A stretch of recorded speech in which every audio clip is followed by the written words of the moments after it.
नमस्कार 10वीच्या विद्यार्थ्यांनो. आज आपण 10वी SSLC मॅथमधील खूप महत्त्वाचा प्रकार बघणार आहोत.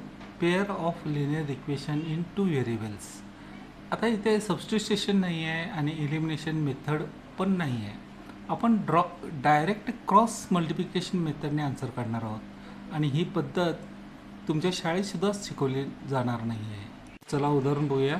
2x अधिक 3y वजा 11 बरोबर 0, 4x वजा 5y वजा 5 बरोबर 0.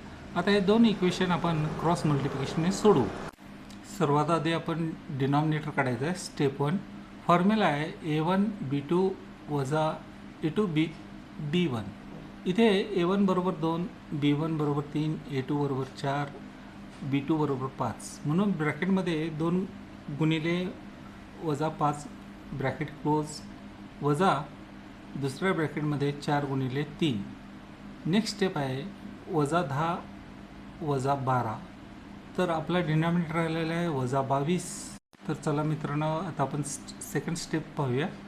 एक्ससाठी फॉर्म्युला आहे एक्स बरोबर ब्रॅकेटमध्ये b1 c2 वजा b2 c1 ब्रॅकेट क्लोज भागिले दुसऱ्या ब्रॅकेटमध्ये a1 b2 minus a2 b1 bracket close. इथे c1 बरोबर वजा 11, c2 बरोबर वजा 5.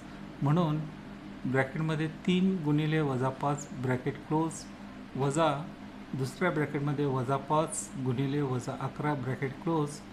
नेक्स्ट स्टेप वजा 15 वजा 55 बरोबर वजा 70. आता आपण एक्सची व्हॅल्यू काढूया.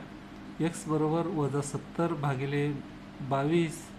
मायनस मायनस कॅन्सल होतात, म्हणून एक्सची व्हॅल्यू आलेली आहे 35 भागिले 11. हे झालं तुमचं फायनल उत्तर.